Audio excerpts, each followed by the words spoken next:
Happy birthday.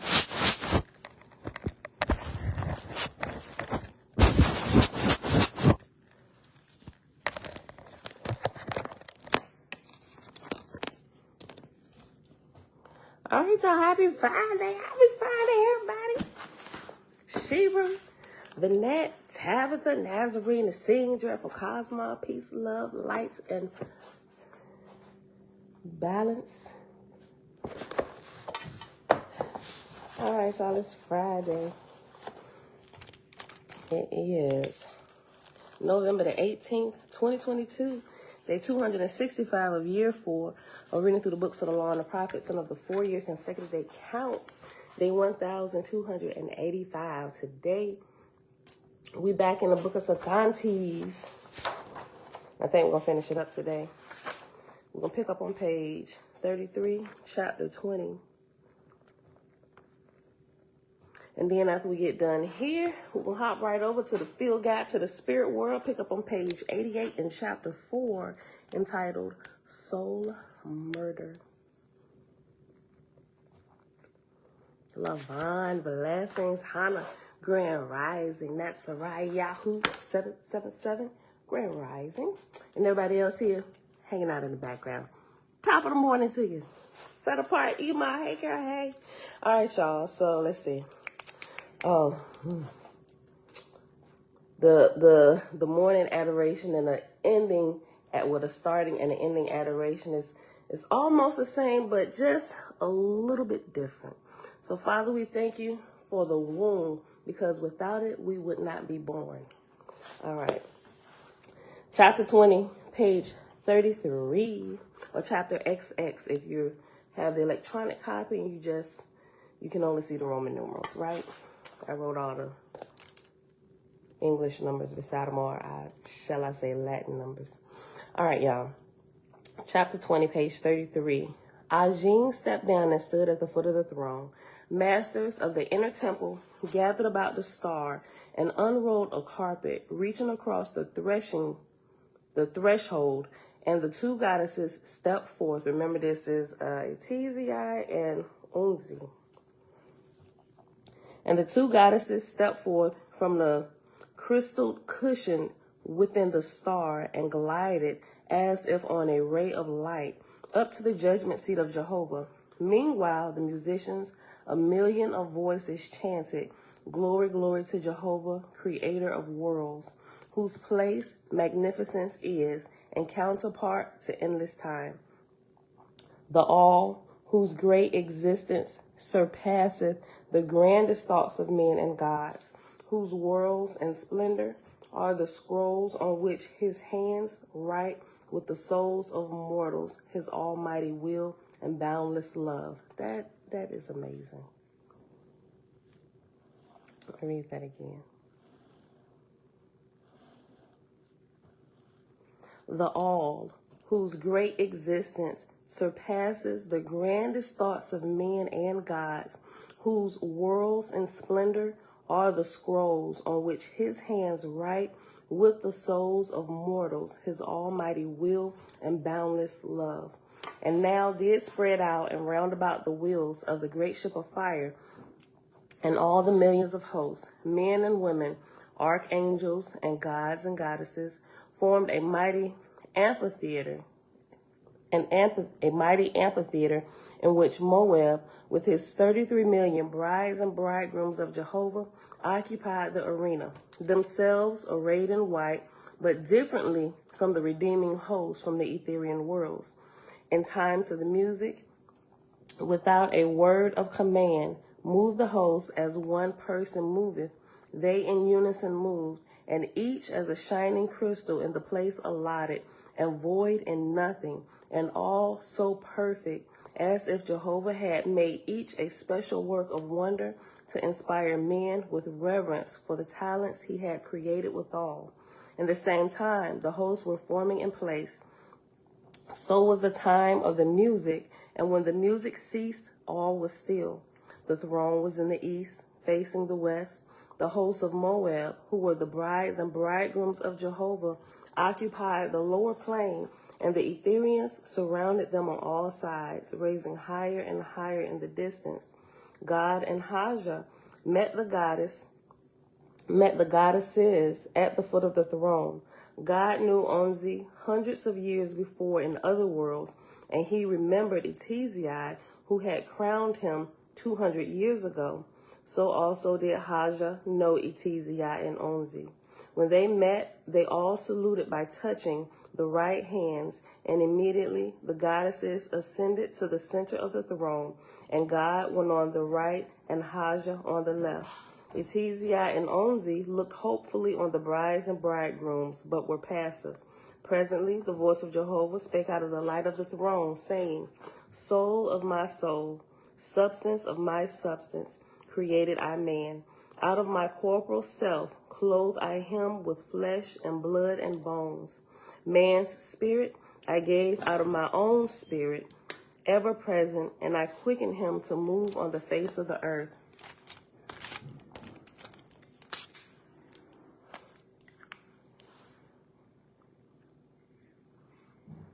I gotta highlight this, y'all.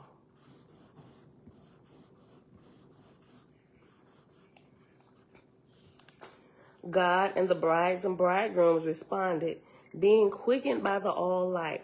Out of corpore I came, quickened by Jehovah's ever-presence. By virtue of his wisdom, power, and love came I into the world. To Jehovah all glory is due forever.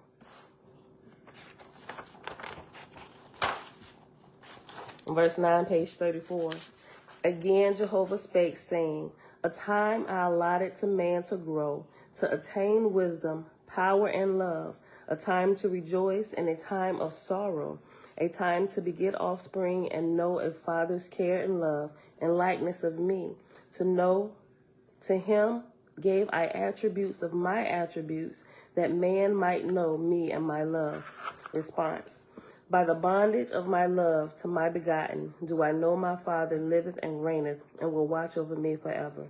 Again the voice of Jehovah said, A time in the corporal form I gave to man, that he might learn corporal things, and to learn whence springeth the tree of life.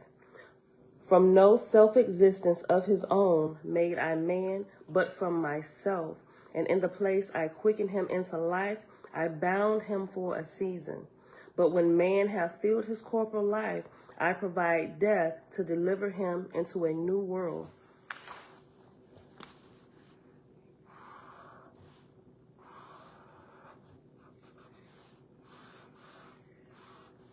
Response. Beautiful is thy wisdom, O Jehovah, and far-reaching. I was bound in flesh, even as a beast. Likened unto the attributes of a beast was my judgment. Struggling for things of the corporal world, with horror I looked upon death. As a sore calamity did I value thy cutting me off. But thou deliverest me into another world, preserving my judgment whole, bringing me to the heavens of my forefathers.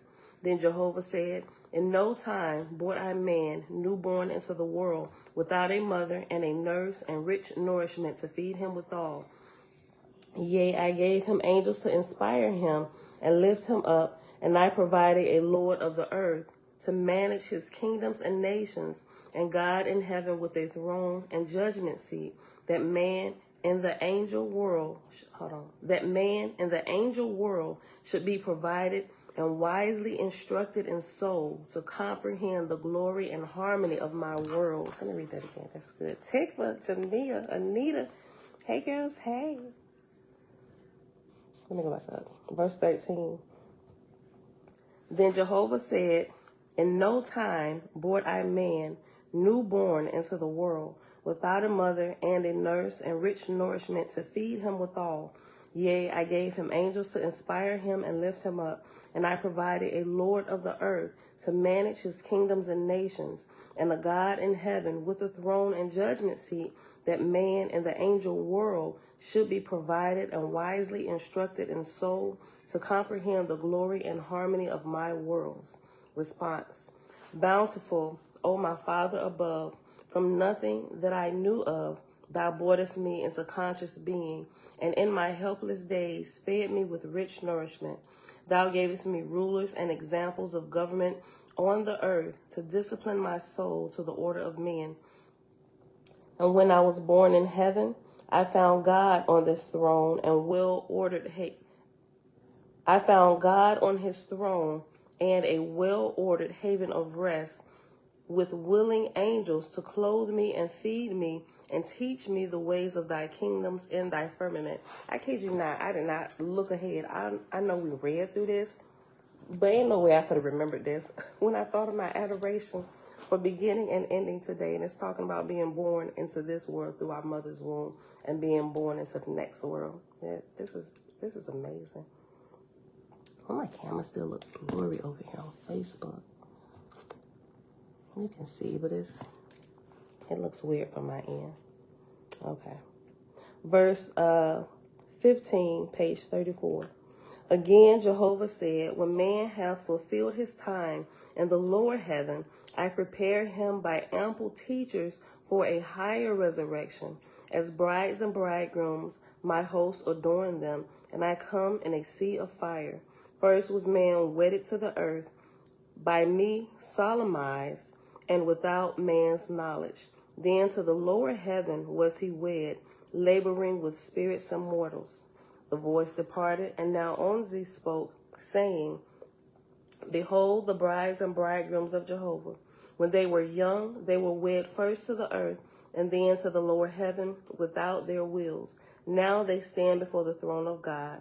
In thy name, O Jehovah, I command them to speak their wills. Response.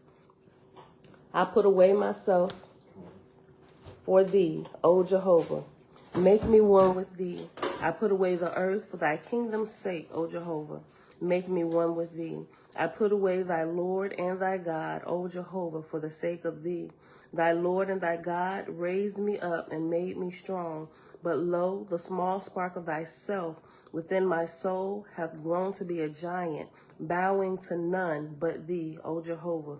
O make me thy bridegroom, O Jehovah.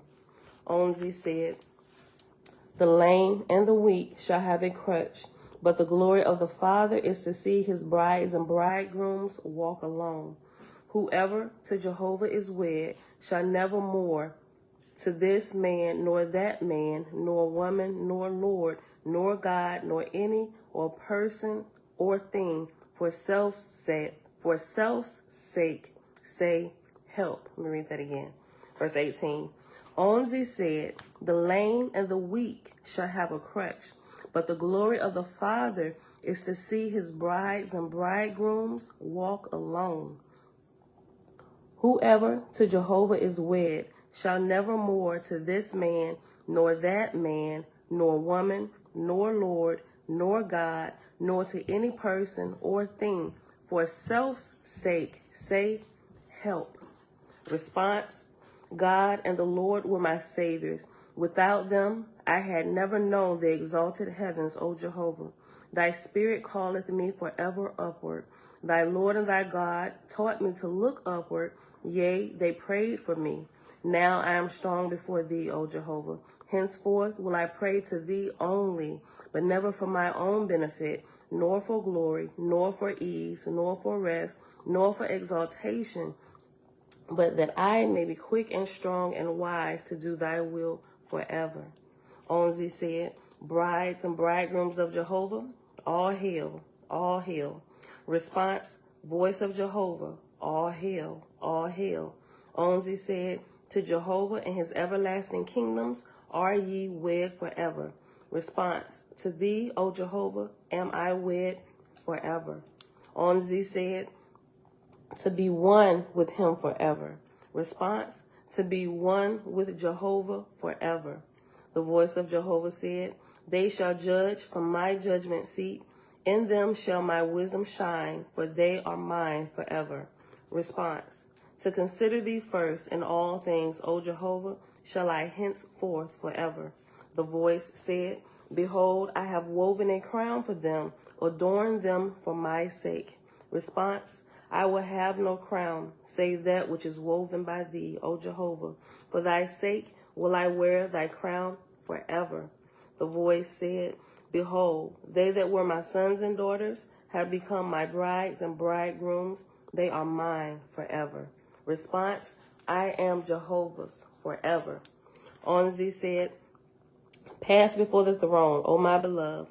The testimony of Jehovah awaiteth his redeemed.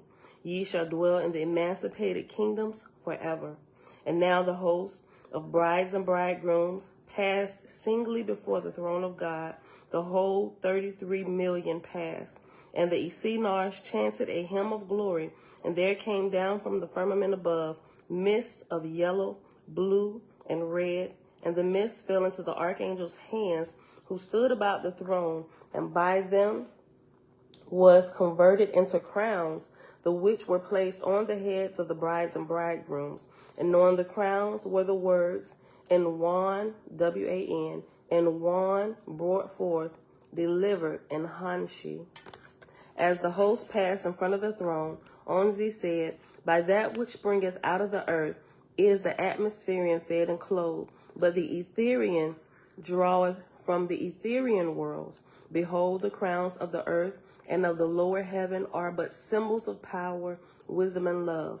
But that which I bring from Jehovah's kingdom containeth real virtue. And lo and behold, the brides and bridegrooms became as archangels by virtue of the crowns from Jehovah's hand. I know our graduation is hundreds of years away. But I'm super excited about this. Our girl, Shalom, Elijah, Kevin, Shalom, brothers. Animalistic nature, Shalom, Shalom. Okay, chapter 21, page 35, y'all. And it's chapter XXI in Roman numerals, if that's all you have. Okay. When the ceremonies were ended, Onzi said, soon, now, in the name of the Father, will we rise and go on a long journey, and that ye may be apprised and consorted in love, I proclaim the freedom of the hour in Jehovah's name. And the people went and mingled with each other, rejoicing and saluting. And Haja and God and Etizai greeted one another, and the lords came forward and were also greeted. And then the marshals and the Esenars and all long-serving laborers. And lastly, all that had redeemed any man or woman from darkness to light came also and were saluted and duly honored. Remember, God here at this present time is Athantes, right? Okay, just in case y'all forgot. And remember, for each I ain't gonna say era, but they shift during each period. I ain't gonna say every Dan, but I think Dan Ha, if I remember correctly. All right. Verse 3. And for the space of 1 hour, all the angels indulged in revelry, reunion, and fullness of heart, but no book could relate the 1,000th part of the questions asked and love assurances expressed. When the hour was ended, Onzi signaled the proper officer, and he sounded the gavel thrice, whereupon was all hushed and still. Onzi said, as Jehovah bestowed a newborn child, so also doth he take the father and the mother away to the S world. As Jehovah sent Etizai, my sister, to establish the lower heaven, so have I come by his command to bear hence this harvest to the everlasting kingdom. As a child bewaileth the loss of its father and mother, so will ye that remain bewail the loss of this rich harvest of archangels.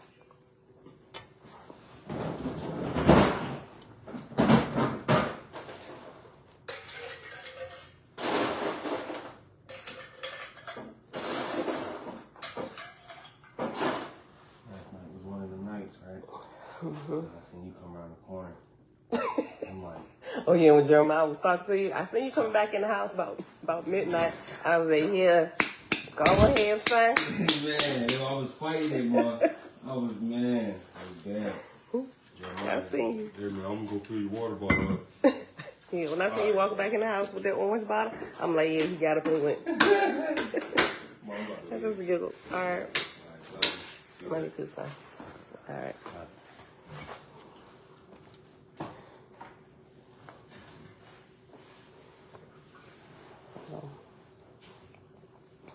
Okay, verse 6. Okay, he was talking about, that was my oldest son. They had got back at the gym. And you know how sometimes you want to roll and then you want to take a break. You just don't feel like it. He had already decided, yeah, I ain't going today. So Jeremiah up, he leaving. He hyping him up at the door. He said, come on, bro, just get on up. Come on, you'll feel better once you get there. He said, no, I ain't going. I'm gonna just chill out today. He had already got him his dinner and everything, was laying across the bed. And I didn't know what they was talking about. I just came to the door and looked in, you know. And I guess, I don't know, he said he saw my face. I ain't say nothing. I just smiled. I said, hey, son. He said, hey, Mom. And he just started laughing because he was just saying, yeah, I'm glad I got back in the gym. He said, I'm seeing a little bit of results and stuff. He said, I'm back on it. He said, I can't take them long breaks. So this is what he was just saying to me a couple of days ago. So when Jeremiah was in there, like, come on, bro, just, you know, you gonna be good. Just get on up. I'll drive. You ride with me? He said, no, bro, I'm gonna stay here. I'm gonna chill out today. I'll get back in there tomorrow. But when I came back in there, he was like, he saw my face. And I ain't saying, I didn't know what they was talking about. I just kind of heard when I got there, Jeremiah had started saying that. And he said, he looked at me and I smiled and said, hey, Mom. And so I guess he thought about it. And so that's why I was like, yeah, I seen him coming back in the house. Because our gym is 24 hours. The one they go to, it got heavier weights there because the ones out here in the garage ain't doing nothing for them. They lifting a lot of weight while I'm struggling trying to get the bar that weighs 45 pounds up back. So I don't put no weight. My husband be trying to add. I said, I can barely lift the bar. What are you doing? So, but yeah. Anyway, so that's what he was saying. He got on up. He didn't let his flesh talk to him. He just got on up. He said he glad he did. So I'm like, yay, son. Look, one day at a time, right? All right. Page 35. We at verse 6. It is Jehovah's will that ye drink deep of the sorrow of parting, for by this bondage will ye be again reunited in the heavens still above. The progress of the soul of man is forever onward and in steps and plateaus, and the glory of the resurrection of him that goeth before is equally as great as is the sorrow of him that remaineth behind. Meaning we are forever growing, right? If you think you're getting out of something by leaving here or trying to leave here early, you run into the same stuff because we were created to continually progress. Read from 5. I sure will, Shebrew. Okay, let me go back up. Let me just go to 4. When the hour was ended, Oahspe signaled the proper officer, and he sounded the gavel thrice. Whereupon all was hushed and still. Oahspe said, as Jehovah bestowed a newborn child, so also doth he take the father and mother away to the S world. As Jehovah sent Etizai, my sister, to establish the lower heaven, so have I come by his command to bear hence this harvest to his everlasting kingdom. As a child bewaileth the loss of its father and mother, so will ye that remain bewail the loss of this rich harvest of archangels. It is Jehovah's will that ye drink deep of the sorrow of parting, for by this bondage will ye again be reunited in the heavens still above. The progress of the soul of man is forever onward and in steps and plateaus, and the glory of the resurrection of him that goeth before is equally great as is the sorrow of him that remaineth behind. But the love that bindeth together is as a chain outstretched across the universe. That is amazing. But the love that bindeth together is a chain outstretched across the universe, nor time nor distance shall prevail against the inventions thereof. This just reminded me about that little phrase that I shared with y'all yesterday. Yo, hold on. I need a different color. I already got that highlighted in yellow from the first time, but I didn't highlight this bottom part. Listen, remember yesterday when I was saying how I'm beginning to understand a little bit more about love just by simply listening to that little phrase from, I'm gonna read it again. I read it like 4 times yesterday. Listen, we're on page 35, chapter 21, verse 6. And I'm gonna read it again. This little phrase from Glass, right, that the doctor said. She said,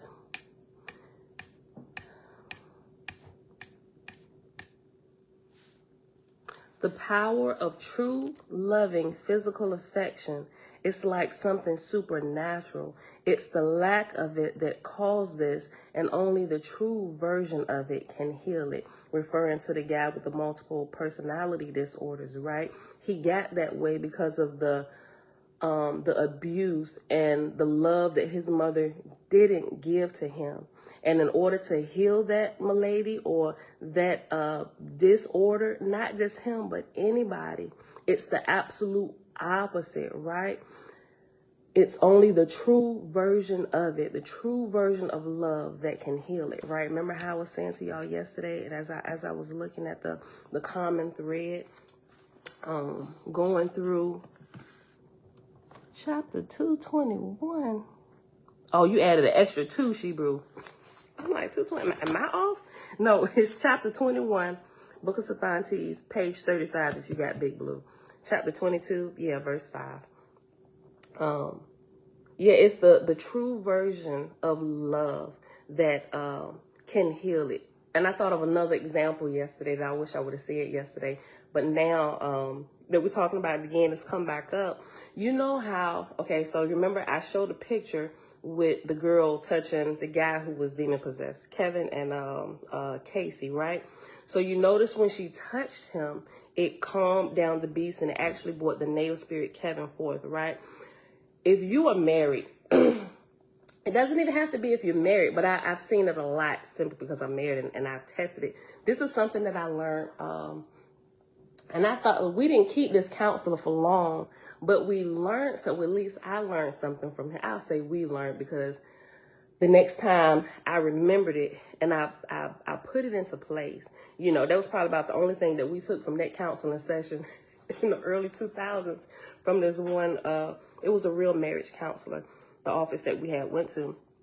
But he was saying a lot of times when people are arguing, especially couples, when the situation gets heated, he said he's found that he said one of the ways to kind of put that fire out a little bit, he said you simply just need to touch one another. Or when you have conversation, try to like hold hands. It's like, what the crap?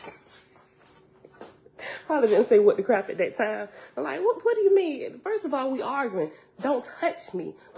Get away from me. Get my hand. But like, right? Because you all in your feelings and stuff, right? But I found it to be true. Anger seems to subside if you can just lay your hand. If you can just lay your hands on them. Not smack them or nothing like that, but literally, like if they like pounding on the table or something like that, just kind of get close and just put your hand, just like, not like stop it, not like seriously, with the most lovingest touch that you can muster up at that moment. Or even just kind of get close and put your arms around them or go in for a hug. Like, cause sometimes when I be doing the most, and I don't really be snapping off for real, but when I'm angry, and I don't know that I get angry like mad dog type angry, I get really perturbed sometimes, and my husband can tell that. So what he'll do, he'll just come and hug me. He'll catch me from behind, maybe kiss my neck. I'm like, look, get off me, because no, move, don't even move, right? I'm trying to get him off, because I realize the loving touch, it does calm the beast within.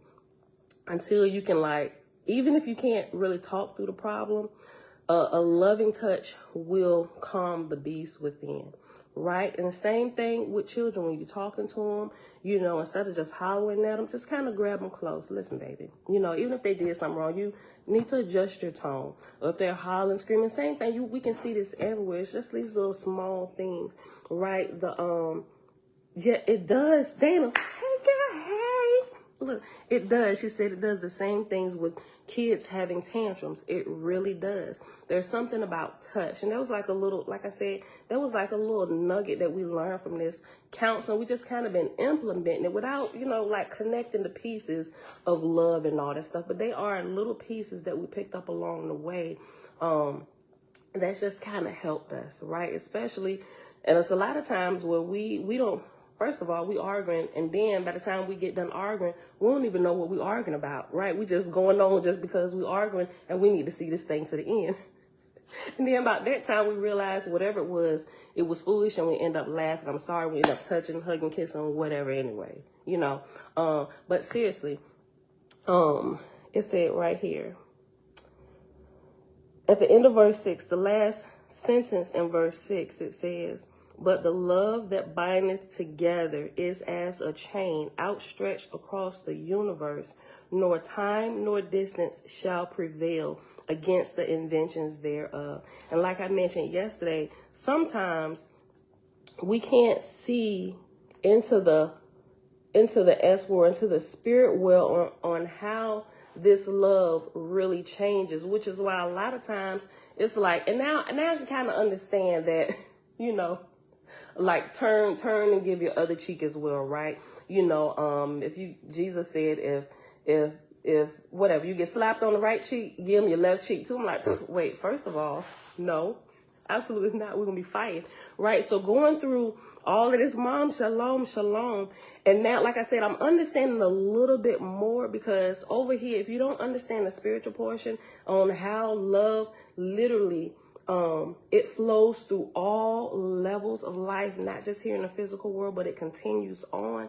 If we don't see this side, we get it all chopped and screwed over here, and we misunderstand what true love really is, right? Which a lot of times, like I said, when I came out of the Christian church into the Hebrew roots, and you got all this forgiveness and love and all this stuff, and you come over here like, wait a minute, no, you did that to put us under your thumb, and absolutely not. I'm not forgiving my oppressors and all, you know, all that talk, right? We all been there coming out of the Christian church. And it's like, nope, my God ain't no punk, you know, doing all this kind of stuff, you know. But the more I grow, the more I'm kind of like coming back to some of those things. And they're not necessarily bad things, not bad things at all, especially the love portions that we find in the New Testament. So I'm like, oh, okay, well, yeah. You know, and now that I'm reading Essenes Gospels, and it's given way more from what the real Joshua, what Christian church calls Jesus, really taught. It really expands on some of that stuff. It doesn't really leave any room for misinterpretation or error. So I'm like, well, oh, shoot. Well, I probably need to revisit that. Now, like I said, not everything that you find in the Bible comes from Creator, but there are some things that they've taken and put in there, and they just kind of added a lot of other stuff around it, right? I'm just saying, I just need to step back a little bit and observe a little bit more as I'm bringing in missing pieces. So I'm just like, man, this is amazing. So let me go back up here. I'm going to reread this again. We'll go back up to verse 4 again. Hold on. Tabitha said, that's why they made the movie King Kong, Touch of Love. You know what? I never put that together. The Girl and the Beast. Oh, I'm going to have to watch King Kong again. Sheba said, we know we drain ourselves of energy when someone we love dies. So that same energy we will have when we reunite, because we seeing each other again, crying tears of joy instead of sorrow, but that same energy did. Yeah, I know, right? That's what I'm about to read this again, Sheba. All right. Verse 4, we're on page 35, chapter 21. Yeah. When the hour was ended, Onzi signaled the proper officer, and he sounded the gavel thrice. Whereupon all was hushed and still. Onzi said, as Jehovah bestoweth a newborn child, so also doth he take the father and mother away to the S world. As Jehovah sent Etizai, my sister, to establish the lower heaven, so have I come by his command to bear hence this harvest to his everlasting kingdom. As a child bewaileth the loss of its father and mother, so will ye that remain bewail the loss of this rich harvest of archangels.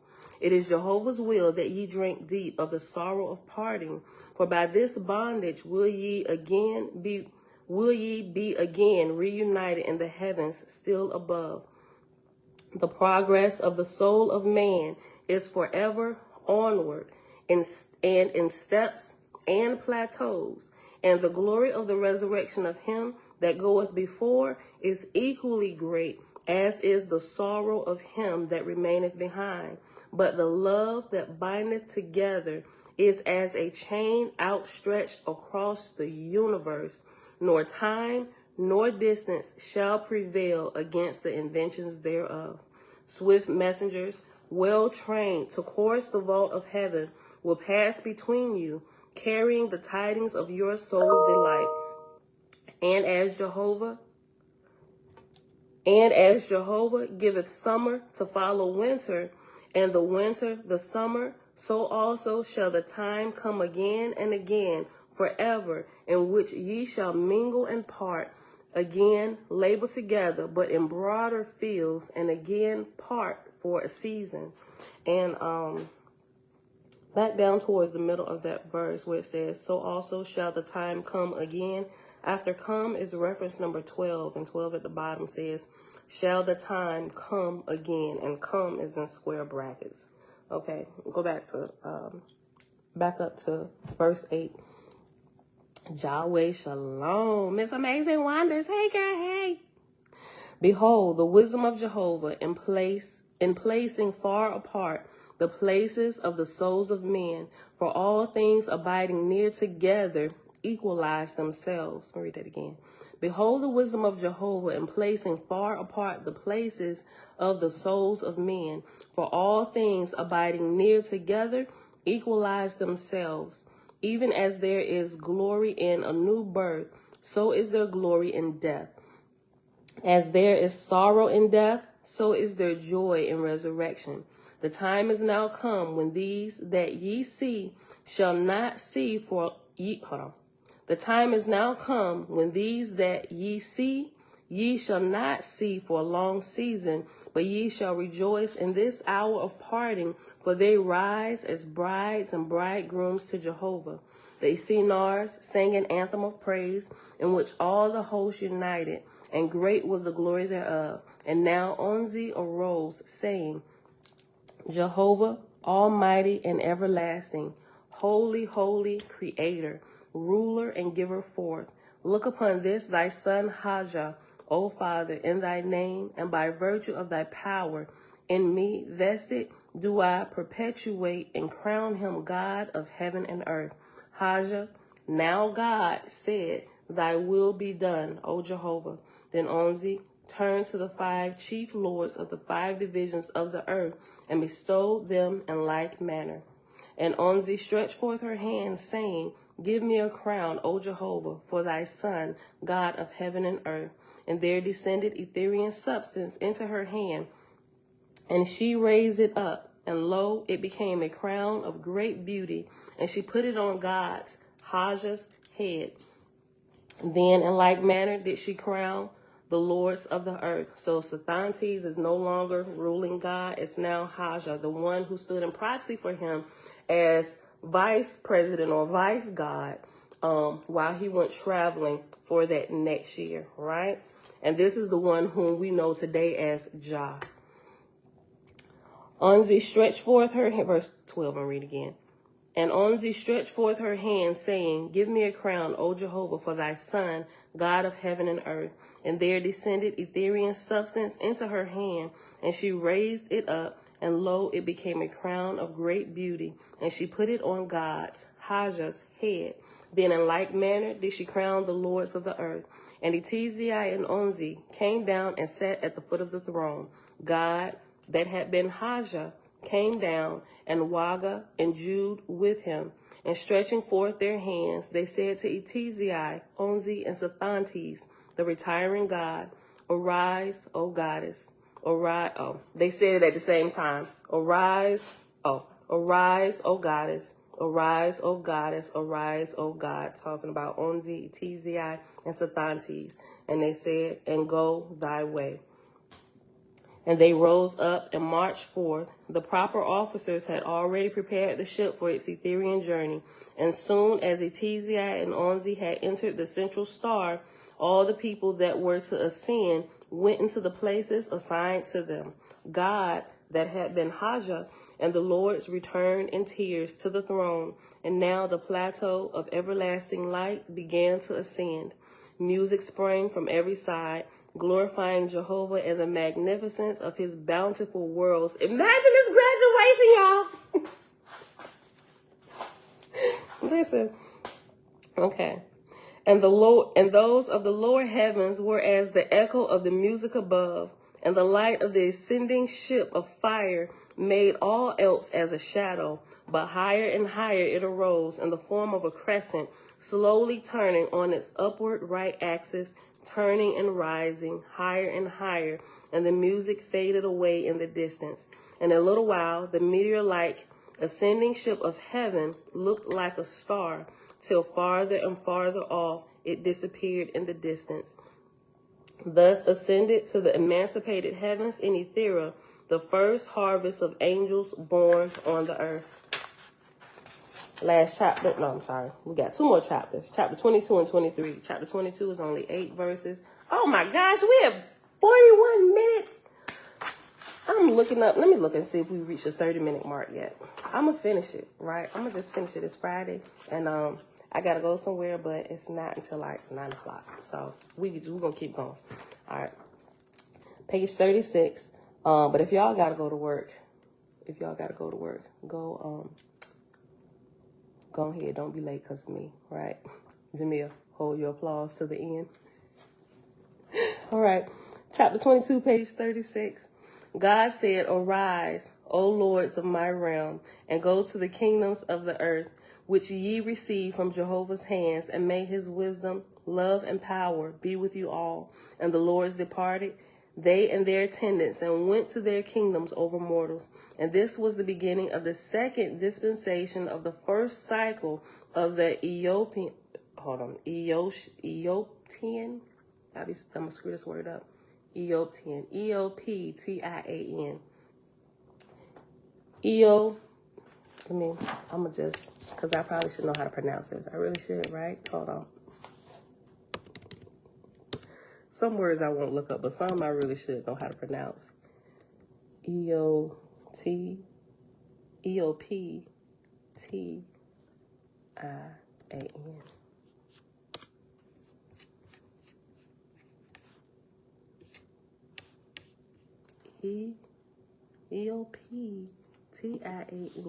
Let's see, definition. Option. No, that's not what I put. E-O.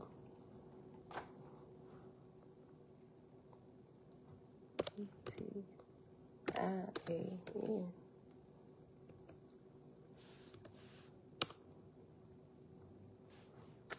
They don't have it in here. Well, I'm gonna just keep going. We don't even have definition. Okay. We'll leave it alone. I'm gonna have to look it up later. Now I'm curious. How you say it? If y'all know how to say it, put it in there. I gotta bring y'all back up. I can't see the live screen. Okay. All right. All right, Elijah. Be safe. All right. Let me go back up here. Verse 3, page 36, chapter 22. And this was the beginning of the second dispensation of the first cycle of the Eoptian age of the earth. And the lower heaven was well established in habitations, angels and officers, and in all the requisites for the upraised soul of mortals. And God dispensed laws and government after the manner of his predecessor, enlarging all the places according to the increase in the number of spirits rising up from the earth. And the voice of Jehovah was with God, and as the first kingdom had been called Horeb, so was the second called Horeb, signifying the place of God. And as it had been with lords of the earth in their places, so continued it with new lords, and they enlarged their places also, even according to the increase in the number of inhabitants of the earth. And as it has been of old, that messengers went constantly from Horeb to the Lord's places, so did they also continue to do. And by this means all the affairs of the lower heaven were kept in harmony, lords and God. And God ruled Horeb for 400 years, and Horeb spread over all the lands of the earth. And last chapter is chapter 23, or chapter XXIII, and it's 17 verses. When the time of God and his host was fulfilled, Jehovah brought the earth into Dan of Eon in the ark Lais, whose angels descended in a ship of fire and delivered God his lords, and all the hosts under them who were prepared for the Ethereal resurrection. At this time, there were in Atmosphere 625 million inhabitants, and the number of the second harvest was 280 million. And after the manner of the ascent of the first harvest, so was the ascent of the second harvest.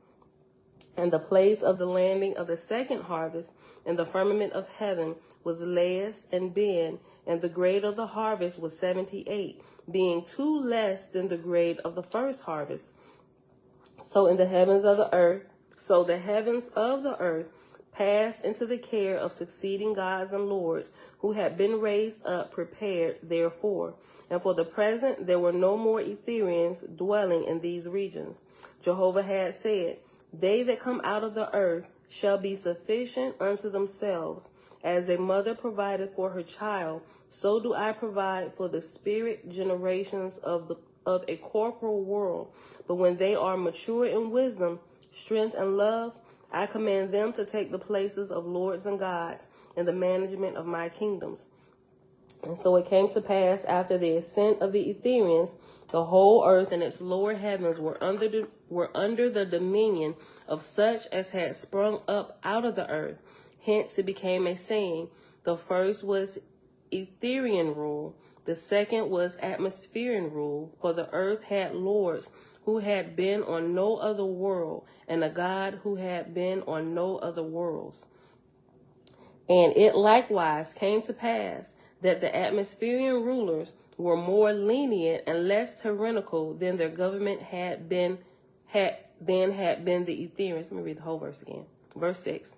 And it likewise came to pass that the Atmospherian rulers were more lenient and less tyrannical in their government than had been the Etherians. For as the Etherians had forbidden the Ezians, the newly dead, to return to their mortal kindred, even to the 50th year in spirit life, so not with the present lords and gods, for they indulge hundreds of Ezians for sympathy's sake to return to their mortal kindred. Oh, listen, this just reminded me of something that we read all the way at the end of the book. Remember how we was talking about, what book is that? I want to say, I forget the book, but it was talking about how, who would be the better, I think it's in the book of, I'm trying to remember, I think it's within the book of Shalom where it's talking about it. Like who would be, they were asking questions on who would be better in charge of taking care of the orphans.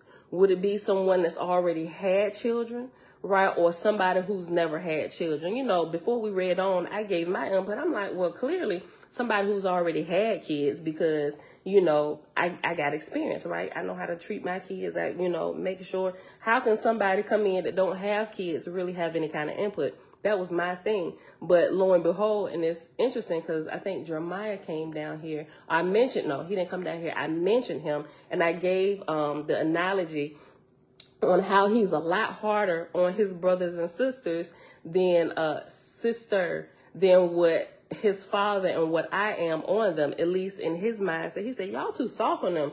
He said, where is the James and Pam from when me and Elijah was kids? Y'all ain't give us all these extra chances. They got all these contraptions and electronics and stuff. He said, if y'all don't take that stuff away from them and make them do their work, and we sitting there looking at them like, who the parents? You or us? And Jeremiah, he's just like, I don't know. He said, y'all need to get a better hold over y'all children. This is Jeremiah, my 19-year-old, right? And I was like, boy, get on out of here. But when we was reading that, I could see, because we tend to, as we have more children, right, we tend to have a little bit more leniency. We grow a little bit softer, or it could be that they didn't worn us down a little bit. And it's like, I just pick my battles with them, right? It really depends. We're still kind of strict, but not as strict as we were like with the first two.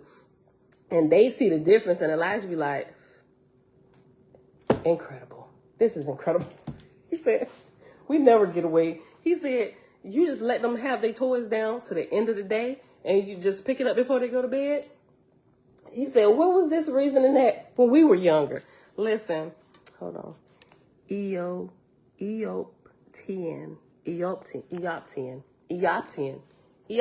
Okay, thank you for that. Did I say that right? Eoptian. I may have said that right.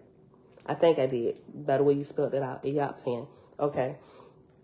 So, but this reminds me of that right here, where it says, hold on, we'll go back up.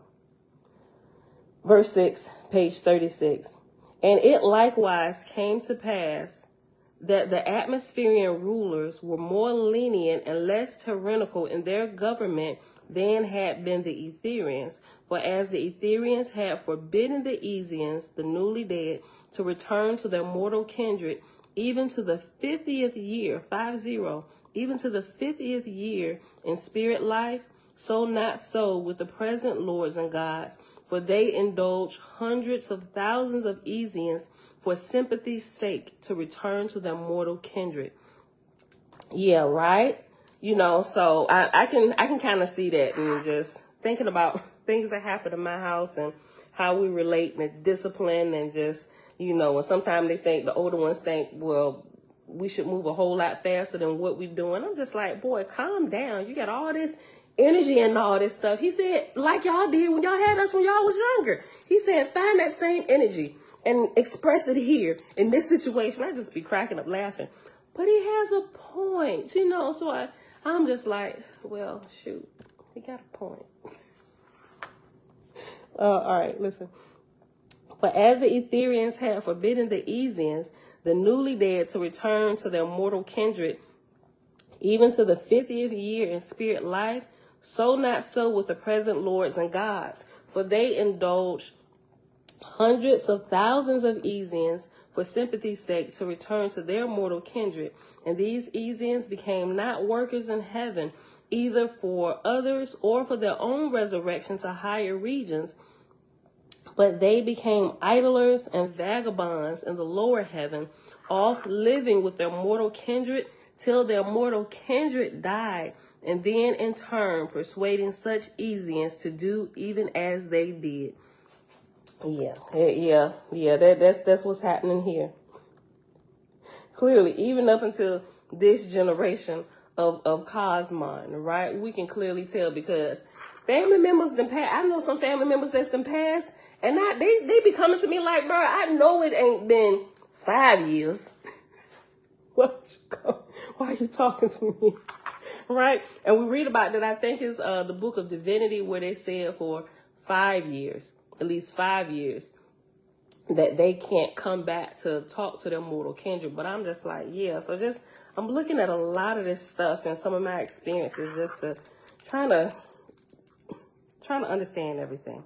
Verse 7, and God perceived when it was too late that his leniency had laid the foundation for disorganizing the kingdom of heaven, for the strolling idlers, knowing no other heaven, sowed the spirit of disbelief in the places of learning and industry in the lower heaven, persuading others that were toiling to no good purpose.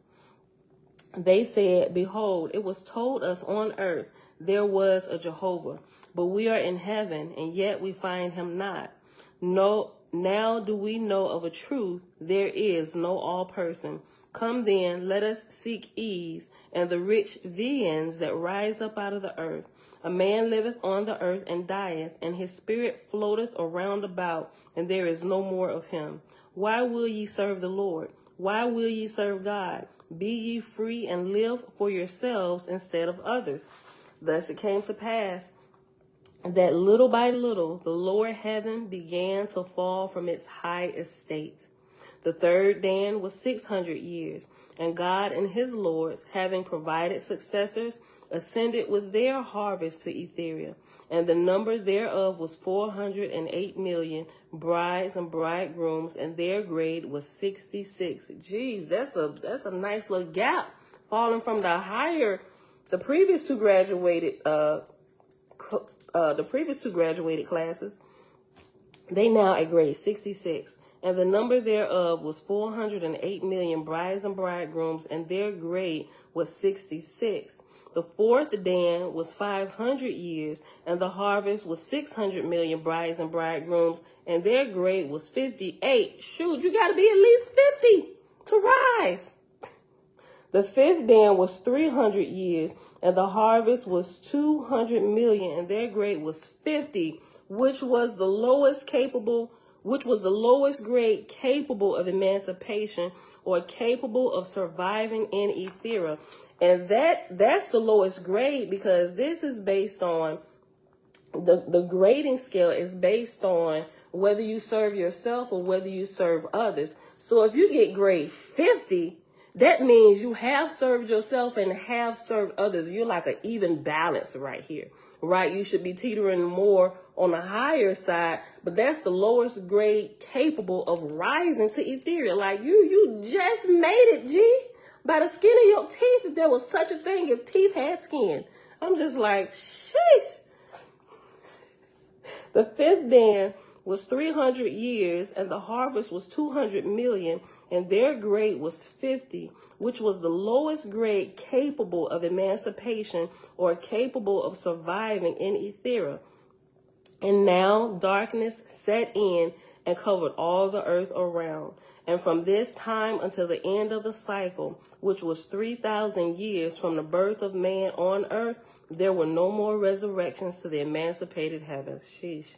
The kingdom of Horeb was broken up and dissolved. The spirits loved not to labor and to learn according to Jehovah's plan, but returned to the earth attractions. And after earth attractions is reference number 13, or earth ornaments. The kingdom of Horeb was broken up and dissolved. The spirits loved not to labor and to learn according to Jehovah's plan, but to return to the earth attractions, and they were called Druhas, because they desired not resurrection. And God and the lords and their officers and teachers were without subjects and pupils, and mortals were beset by thousands and millions of Druhas, so that the Ashars were powerless to accomplish good inspiration. At this time, there were more than 3,000 million angels in atmosphere, and for the most part, they dwelt on earth. Thus ended the first cycle of the first heaven of the earth. End of Book of Sephantes, son of Jehovah. That was good. I surely got way more out of this book this second time around than I did the first time. The first time I'm just reading, trying to understand terms and stuff, and just kind of reading through it. I'm picking up a little bit, but I surely got a whole lot more out of this second time around. So it's good to do that. If you read it once just to get the base story down and go through and just kind of enjoy it the second time. Look, all right, y'all. We're going to pause right here. Let me put this right here. We're going to read a little bit of This took us right to the hour mark. This is page 37. Okay, so let's hop over to the field guide to the spirit world.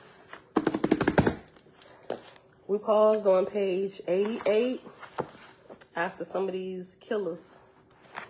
This list of killers. Okay. I know, right? She said, yes, I had this stuff highlighted, but don't remember reading it. Yeah. Like that's why I said I got to pull out a different highlighter, because I highlighted it the first time, but it hits totally different the second time going through it. Now it's assimilated down into my sha-na-na just a little bit more, right? It's good. All right. Page 88, y'all. We're in chapter 4, which is entitled Soul Murder. And yesterday it gave us quite a few examples of criminals who they just kind of, what's the word?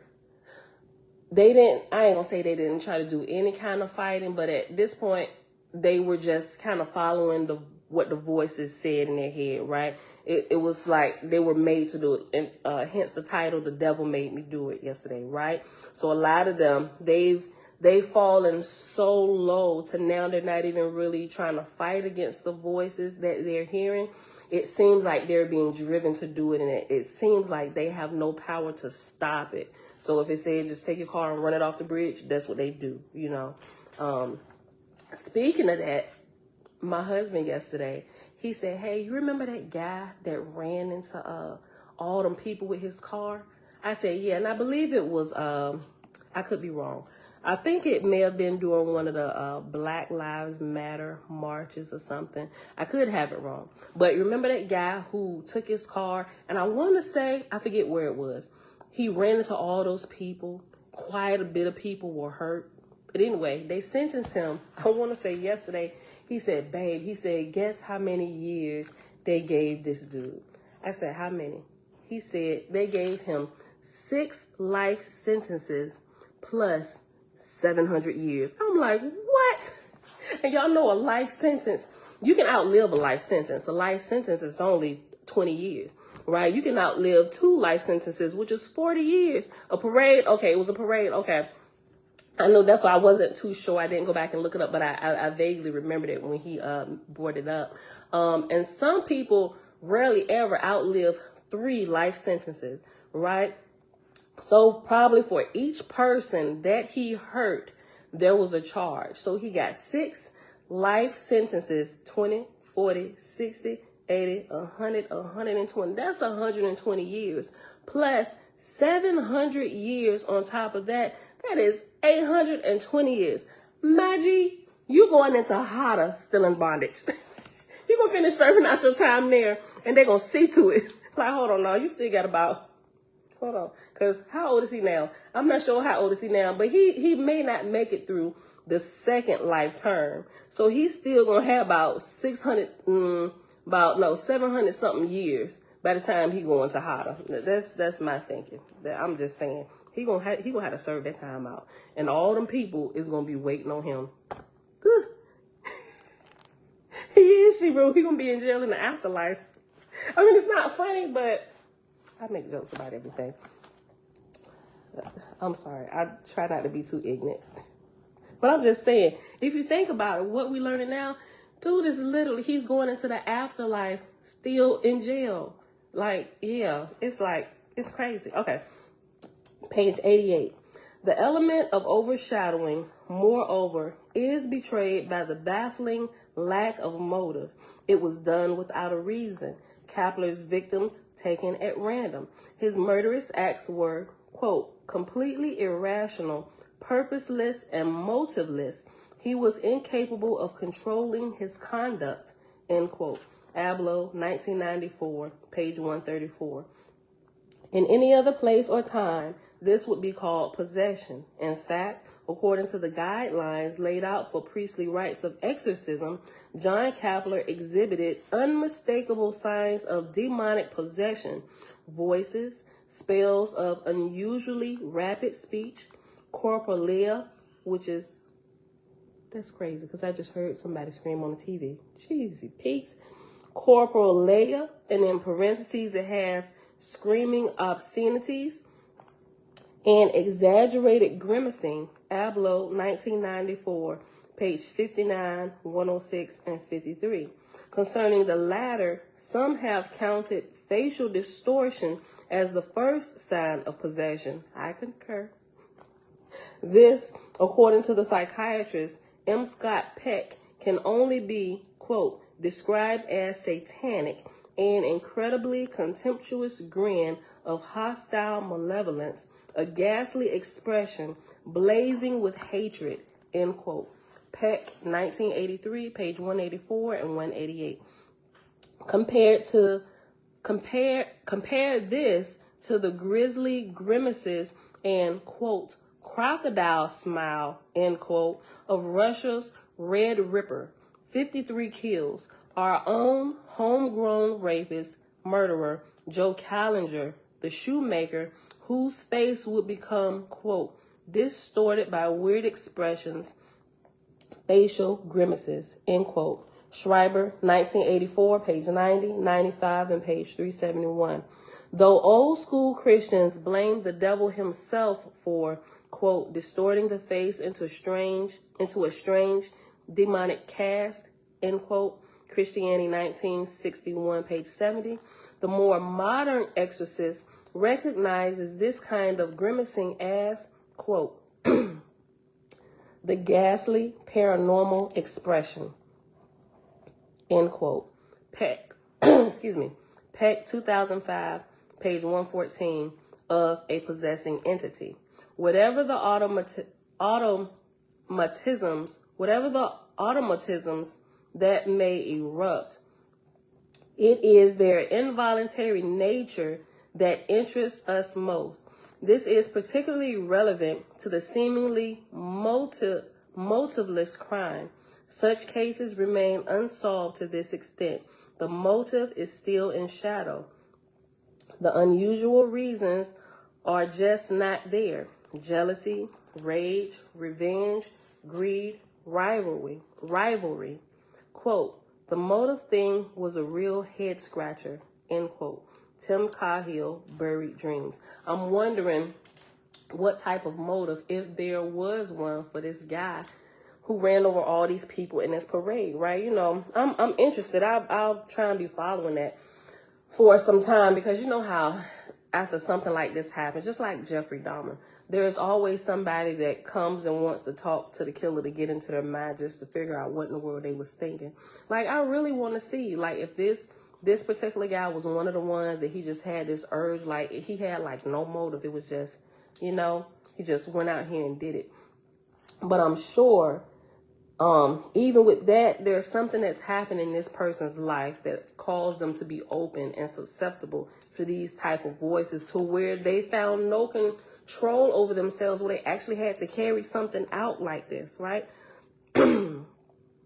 Not only are the experts at a loss for motive or reason, quote, there can be no rational explanation, end quote, Olson, 1983, page 70, but the killer himself often does not know what moves him to such violence. Quote, it's senseless, end quote. Chris Longo replied when asked to explain the motive of his crime, familicide, adding, quote, it should never have happened, and I'm fighting every day to figure that out. I don't think that I'll ever know, end quote. Finkel, 2005, page 304. Quote, what the hell is wrong with him, end quote. Arthur Shawcross's psychiatrist, Olson, 1993, page 456. Arthur Shawcross, with that strange, blank innocence that we sometimes see in the bearing of the human monster, cannot account for his own crimes. There was no self-serving legal feint. Asked what he was thinking when he strangled those prostitutes in Rochester, New York, quote, I don't know. I was, in a fog, end quote. In prison, the former fishing buff and do-gooder was genuinely tormented, quote, why I did it, end quote. Interviewed by numerous specialists, some driving hard for an explanation, the brown-eyed killer with the puppy dog look could only say, quote, it just happened.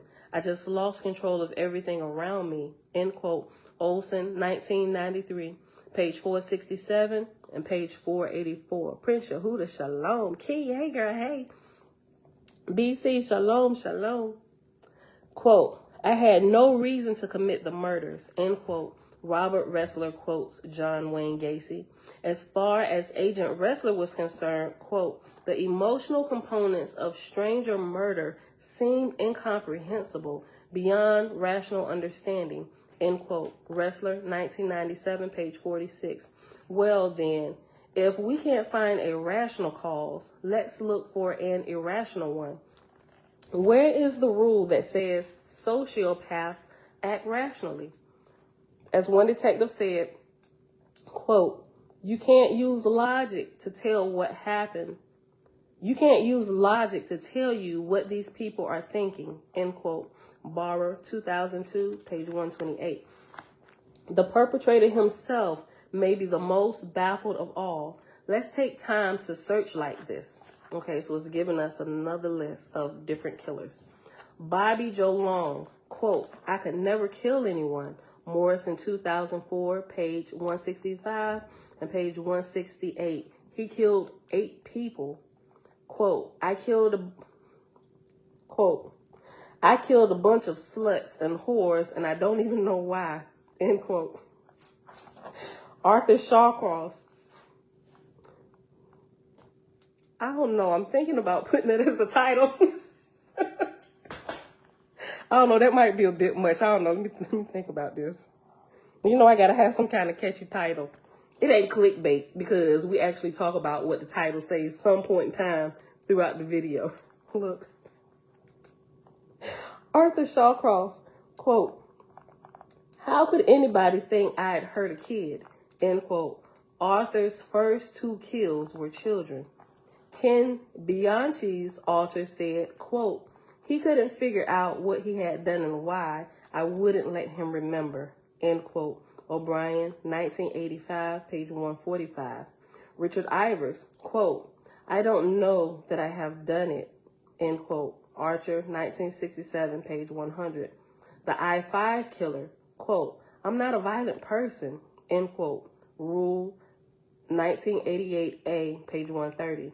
Albert DeSalvo, the Boston Strangler, quote, "What really happened to me? I want them to find out why I did these things." End quote. Frank, 1966, page 340, page 317. John Wayne Gacy, quote, "The idea that I am a homosexual thrill killer and all that garbage, that I stalked young boys and slaughtered them. Hell, if you could see my work schedule, you'd know damn well that I was never out there." End quote. Well, somebody got your body out there, buddy. Because he killed how many? I think 33. He killed 33 boys. Who was that? Probably in the previous chapter. That one chart. But anyway, I think he killed 33. Okay.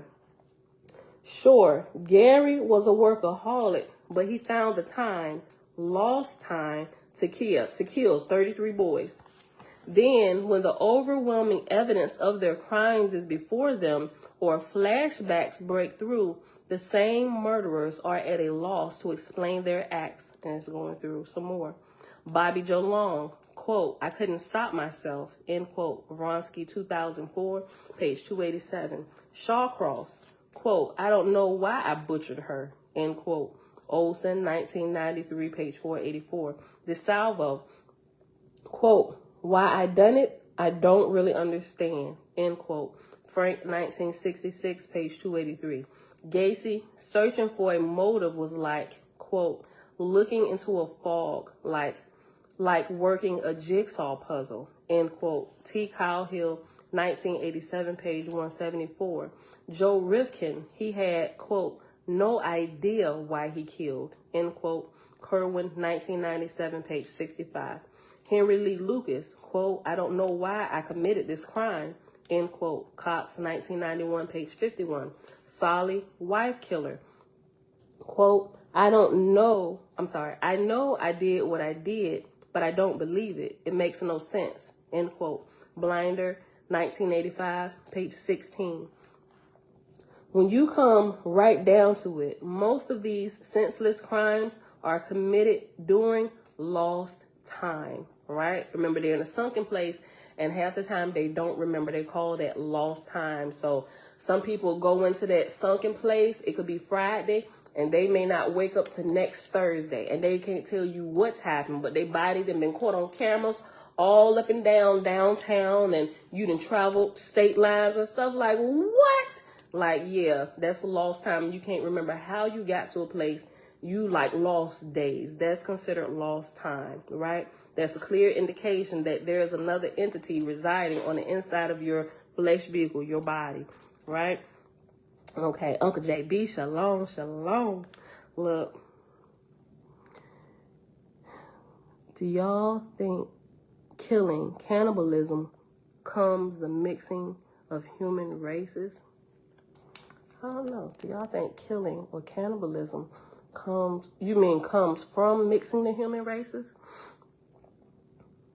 I don't know. Let me think about it. Killing, I don't know.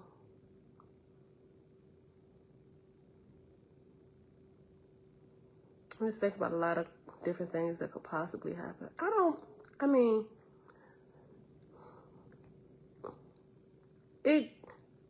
don't think like it's the sole thing. Remember the Drukes? Yeah. Okay.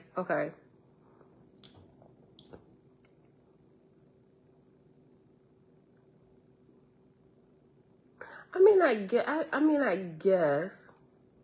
But I wouldn't.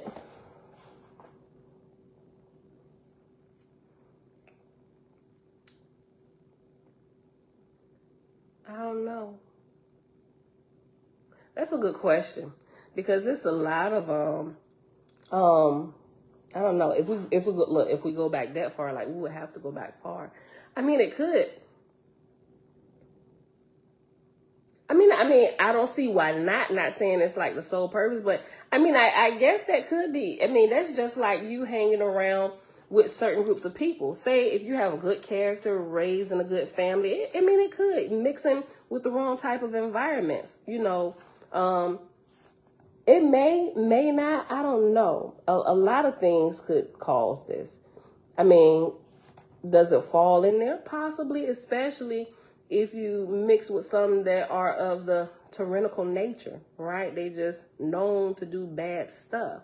That could be passed down through bloodlines or whatever, mixing with different types of bloodlines, not saying like DNA wise things pass down, because we know some things are passed down via DNA, but it's just like a parent being fat, raising fat children. It's like things that are modeled. I think it could be. It's like a mix of stuff. It could be.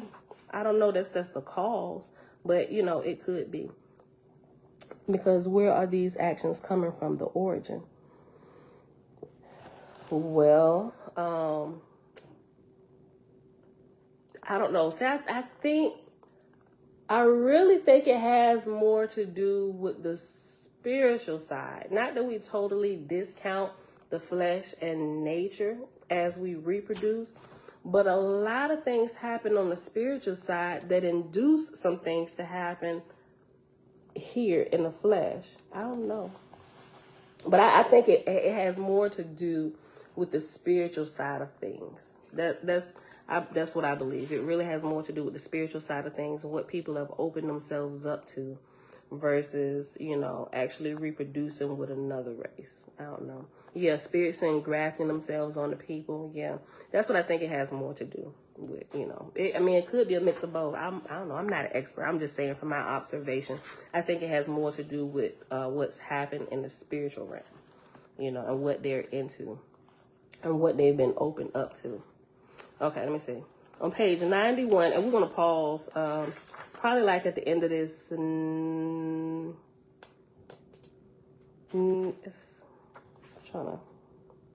Probably at the end of this next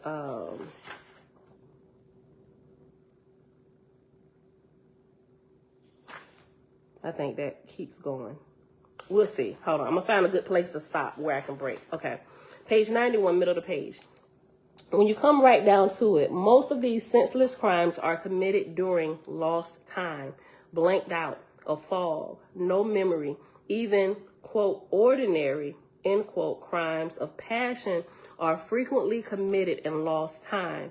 A British study estimates that in as much as 60% of murders, the accused was amnesic for the event, what psychology calls fugue or temporary disassociation. Victim of multiple head injuries, Ken Bianchi, for example, was prone to the fugue state. Quote, he simply cannot accept, understand, remember, or believe that he, such a good boy, could possibly do such crimes. Ken knows nothing of the crimes, end quote. O'Brien, 1985, page 261. Ken was supposedly epileptic in childhood. A small temporal lobe cyst showed up on the MRI of Arthur Shawcross. At his trial, Dr. Dorothy Lewis argued that his cyst indicates a form of epilepsy called partial complex seizure state, causing Arthur to fall into the fugue state.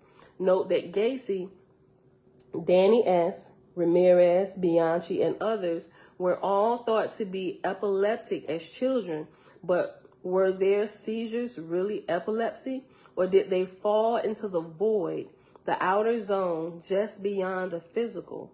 In favoring a paranormal interpretation of epilepsy, as discussed in the introduction and elsewhere, we see a link to certain automatisms that accompany seizures. Hyperaxia, for example, as in Gacy's state, as a teenager, he was put on phenobarb and Dilantin to medicate his, quote, epilepsy, end quote. His doctors told him that when he had a seizure, he became immensely powerful. Without factoring ASCs, or altered states of consciousness, and their automatisms into the equation, we cannot understand the blackouts, amnesia, and loss of control that are standard fare in the brutal sociopathic personality. Fight or flight, given the childhood of killers who were abused or over-controlled, is it any wonder that the flight option so often results in the fused state? ACSs are common in those who have not survived their toxic upbringing very well, and that includes Dan White, John List, Richard Ramirez, Arthur Shawcross, Albert DeSalvo, John Wayne Gacy, John Wayne Gacy, Henry Lee Lucas, Dean Corll, Joe Callinger, Diane Downs, Ken Bianchi, and many more given to altered states, all terribly susceptible to that elsewhereness that puts one in the orbit of the disembodied world, the outer darkness. And you can see that if you watch the movie Get Out, when he's sitting in that chair and when he first drops into that sunken place, it's a void, and he's like forever falling in darkness. And he goes all the way back, and she's like looking, like she's standing in his face looking at him, but he's like all the way in the dark void, like he's many miles away, looking up through his eye holes while she's standing up in his face like, hey, now you're in the sunken place. We about to use your body. And what was funny, it's no disrespect to any people, but I had to watch this movie a couple times before I got that they were taking black people and using their bodies. Some of the older white men or whatever, and some of the older white women, they would look for young black people and they would literally take over their bodies. And I didn't catch it till the second time. I was like, wait a minute, hold on, let me go back. I said, wait, was that dude? Wait a minute. It was like, how you liking your new body? Oh my gosh, look at this strong, strapping black body, and doing all this. I'm like, wait a minute. Is that what they doing? They trying to switch their souls from their body that's about to give out to a black body that's nice and strong and fit. Nene Shalom says, y'all gotta go watch it. But yeah, that shows that the void there. Oh my gosh, y'all keep that snow where y'all are at. I don't care if I never see snow another day in my life. And we're going through like this little cold spell here in Virginia. I'm like, oh my gosh. It's like I want to go back to Hawaii. Listen, okay, let me go back to this. Let's see. With altered states, loss of control and of memory are typical as we survey the fractured world of the sociopath. But since our legal system of punishment demands a psychiatric verdict of sanity, knowing right from wrong in order to convict them, these offenders must be considered in control of themselves. And this is precisely why FBI profilers and forensic psychiatrists argue incorrectly that the violent predator is primarily motivated by a conscious desire for complete control over his victim. Quote, if you commit violent crimes, you do so by choice. Killing becomes the ultimate act of control, end quote, says Douglas and Old Shaker in Obsession, 1998, page 34. Quote, manipulation, domination, control, end quote, is now the mantra of profilers who make a point of quoting such celebrated predators as Ted Bundy, who confessed his need to wholly control and dominate women. Nevertheless, during the manhunt for Bundy, quote, Psychiatrists were more inclined to believe that the killer was a man obsessed by a terrible compulsion, emphasis added, that forced him to hunt down and kill the same type of woman over and over and over again, end quote. Rule 1986, page 131. Bundy himself explained on death row that, quote, he received no pleasure from harming his victims, end quote. In fact, his crimes filled him with, quote, disgust, repulsion, fear, and wonder, end quote. Vronsky, 2004, page 120, page 318. Certainly, the accoutrements of bondage, ropes, handcuffs, gagging, deployed in some of these vicious assaults, display the most venal kind of subjugation.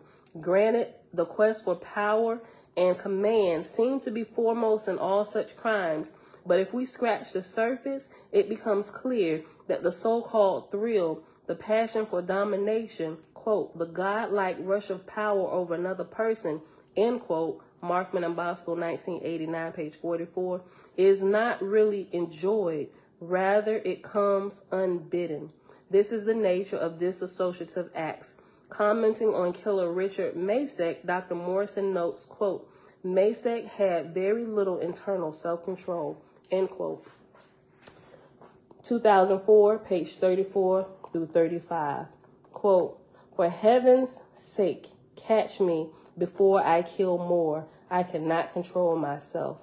Word, end quote. Words scrawled on wall with the lipstick of one of William Hiram's victims. From Douglas and Oahspe, Mindhunter, page 126.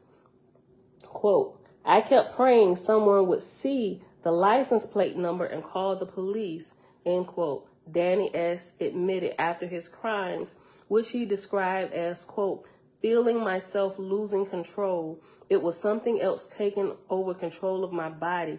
I get that panicky feeling. I could no more stop it than I could stop my heart from beating, end quote. Nathan Smith, 1995, page 31, 144, 365. Quote, don't let me out. I know I'll kill again, end quote. Declaimed Henry Lee Lucas, the one-eyed drifter killer, while yet another, John Hobart, acted, quote, as if by rote, end quote, during his murderous forays. He, quote, was glad that he had been apprehended, for he was sure that he would have killed again. He could not restrain his impulses. Indeed, he was diagnosed 301.20, meaning schizoid with compulsive features, end quote. Wrestler, 1992, pages 120 to 122. Peter Kuchrin, Germany's Jack the Ripper, could not remember most of his killings upon his capture. Quote, he seemed almost grateful to the police, saying, quote, if you had not arrested me when you did, I know I would have to take another life, end quote. Archer, 1967, page 94. Chikatilo, the Russian Ripper, who took 53 lives, said, quote,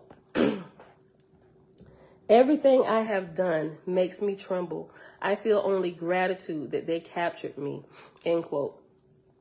Conradi, 1992, page 101. Is it any surprise, then, that Chris Longo, Familicide, described his capture as, quote, a big weight off my shoulders, end quote, while Arthur Shawcross, who, quote, seemed to have the impulse, quote, while Arthur Shawcross, who, quote, seemed to have the impulse control of a barracuda, end quote, would admit, while anticipating his parole hearing, the biggest fear that was he, quote, would get out and kill another child, end quote. Olson, 1993, page 149. Some, in fact, turned themselves in for this very reason, as did Ed Kemper, California's co-ed killer, after murdering and beheading his own mother. You can use a cup for it. No, you can't use that. Get one of them smaller ones. Matter of fact, don't even put it back in there. Let me see that. Thank you. Yep. Yep. Okay. Y'all, we're going to pause right here. On page 94, right here at the middle. Yes, you can, girl. So we'll pick this back up with this paragraph. Given our punitive retaliatory code of justice. Yeah. So I found your iPad. Where is it? Is it on the charger? Okay, thank you. All right, y'all. And we're going to pause right here because I got to get going now in a little bit. So I think that was a good place to stop. And this chapter tomorrow, I ain't seen this. I wonder when I listen to this if it read over this. I don't know. I came across page 101, 12 steps to raise a delinquent child. Oh, that's going to be good. We might get to that tomorrow. We might be able to read that tomorrow. Okay, we're going to pause right here, y'all. All right, so hold on. We'll do that in a second, too. All right, it is Friday, November the 18th, 2022, day 265 of year 4 of reading through the books of the law and the prophets and of the 4-year consecutive day count, day 1285. We finished reading the book of Sathantes found in Oahspe today, pages 33 to 37. And we read a little bit more of chapter 4 in the field guide to the spirit world, entitled Soul Murder, pages 88 to 94. Mom, it was something I wanted to. I can't even remember, but it was something. It was something else I wanted to share with y'all today. Yes, Tootie. Are you getting closer to the bottom? Yes, I just kind of filled all that out. It'll come back. It wasn't that important, but it's just something it was just one of those little one-off things that I want to share with y'all. All right, y'all. But that is it for today. Father, we thank you for the womb of our earthly mother, because without it, neither would we be born into the spirit realm. All right. So with that being said, beautiful people, I love y'all. I will see y'all tomorrow. We will be here at 6:15 as well. Stop, Tootie. I'm about to put you up here so you can get it. We will be back here at 6:15 tomorrow because I do have to go into the campus tomorrow as well. It's gonna be cold. Believe it or not, my professor last Saturday, right? They said, okay, he sent a memo to everybody. So of course you go and you check your emails and all that stuff because that's how they say they're going. Professor, if he has any notes, keep you updated. Okay. So when your term is virtual, you still have to come into class one day during the term where they make it mandatory. You have to sign in from the school's computers and everything, right? It's kind of like an accountability thing. So they told us, the professor sent a memo saying last Saturday we had to come in. That was our mandatory day. So I was like, okay, cool. So went in there, and so we go online, and half the people, their backgrounds, I see, I'm like, they look like they're at home. And the other half of the class, I could tell they was in ECPI, right? A couple was in like the other rooms, because they got different computer rooms you can kind of just pick and go in to log in. I'm like, why half of us at home and half of us seem like we at the school? And then the professor said, well, I can see who read the memo and who didn't. Those who had read the memo, he put the wrong date. It was supposed to be tomorrow, this Saturday. And so the other ones who were at home, they apparently didn't read the memo, because the memo said, I'll see you all on campus on what was last Saturday, right? So I opened them. I'm like, okay, cool. First class of the semester, we got to be on campus, which it actually wasn't. He mistyped the date. It was supposed to be the second Saturday of class, right? So that was kind of, I'm like, so now I got to go in twice. So, which is why I got to be out of here early tomorrow too. So we'll start at 6:15 tomorrow. We're going to end it promptly at 7:15 because I got to be there by 8:30. All right, y'all. So with that being said, I love y'all. Shebrew said, hey, Princess Bella. Hey. I think I told you that already. Princess is actually her first name. Bella is actually her middle name. Princess Ariel is her first name. All right, y'all. I love y'all. I'll see y'all back here tomorrow. See everybody saying their byes and all that good stuff. BC Mindhunter. It's on Netflix. I be taking note of all these movies y'all telling me about, and I go back and watch them. Eventually. All right, but I'm definitely, what was that? Hold on. Mindhunter. I'll write that down. Mindhunter and Hide and Seek. Those are the new 2 that I gotta check out. Cause I ain't seen them. All right, y'all, that's it. I love y'all. See y'all back here tomorrow morning, bright and early, 6:15 a.m. Eastern Standard Time. Peace. Go ahead, girl. End it.